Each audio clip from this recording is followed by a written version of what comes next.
Hello, and welcome to any and all new parents. That is, as far as concerns this pamphlet, those of you with children from newborns to around the age of 3 years.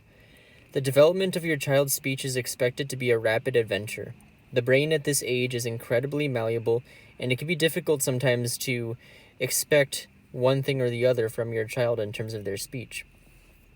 The purpose of this pamphlet is to guide you on the skills of speech development in these early years, to help clarify the development of sounds according to the age of your child, and possible things to look out for in anticipation of the possibility of speech delays.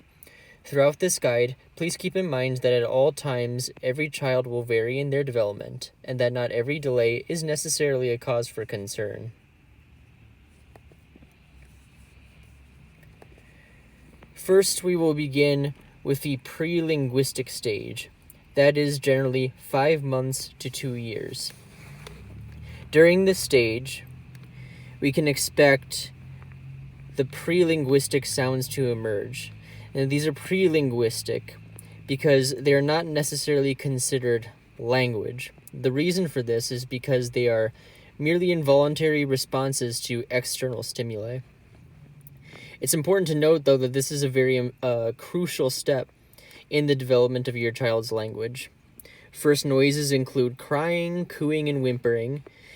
These sounds are very important in your child's sort of experimentation with consonants and vowels before they even form consonants and vowels. They're learning how to use their mouths and their articulators. Very important, don't think that it's not important to communicate with them verbally at this stage, even though they cannot produce language yet.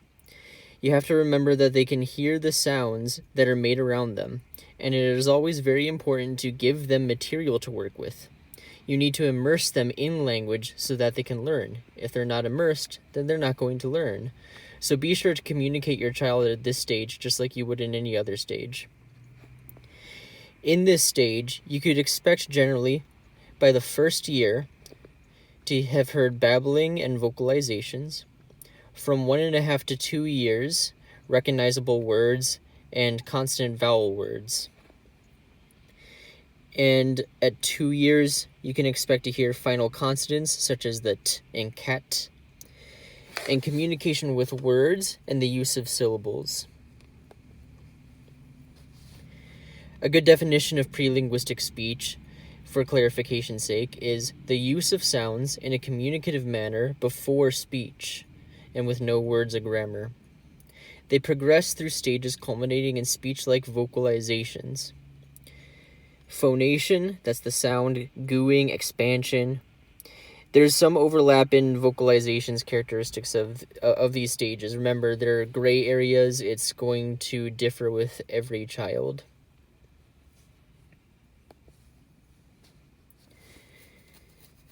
Next, we move on, after the child has started to develop their first words, to the early development stage. This is when they start actually utilizing language.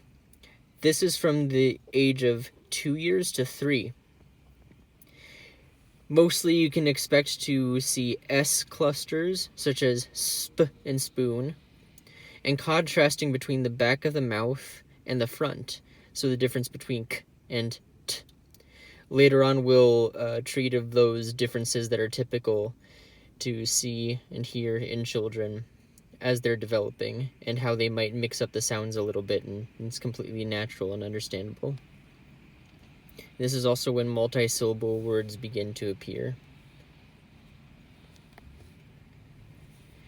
Here we have a very handy chart portraying the approximate development of sounds and what you can expect from a typically developing child. This will be a very good guide, and I highly recommend that you keep this guide so that you can track your child's progress and be aware of the sounds that they're producing at certain years of their age. Again, please keep in mind that every child may differ, and just because there might be a little bit of a delay does not necessarily mean that they have a speech sound disorder.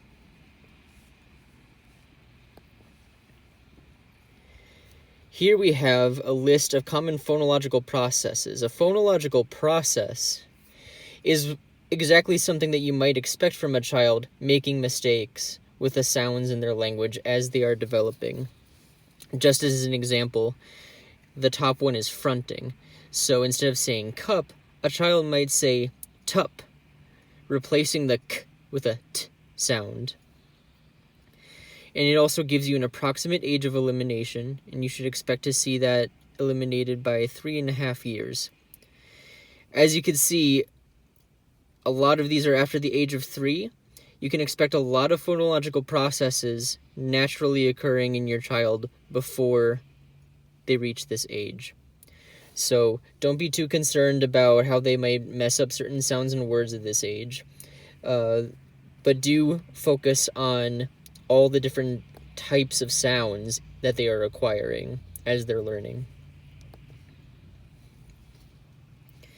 Now, here are some specific signs that a child may have a speech sound disorder.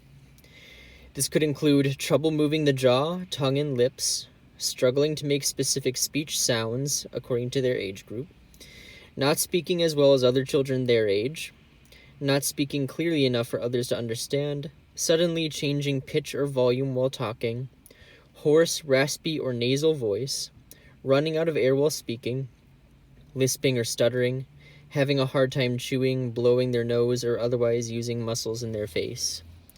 Some of these things can be difficult to spot.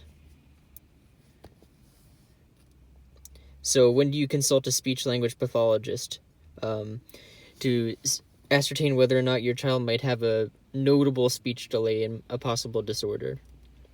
A way to check is to list off these milestones according to their age. Again, to reiterate from the former page that had this information, in the first year, you can expect babbling and vocalizations. 1.5 to 2 years, you can hear recognizable words, consonant vowel words, stops such as p, b, and t, nasals like n, and ng, and glides such as w and y.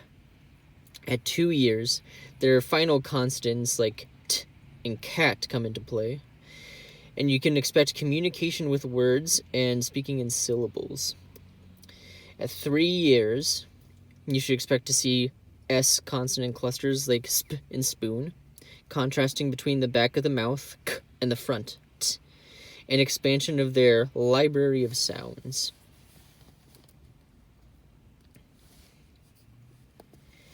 If you want more information and resources on this topic, please visit the ASHA website, and you can follow this link for a list of resources.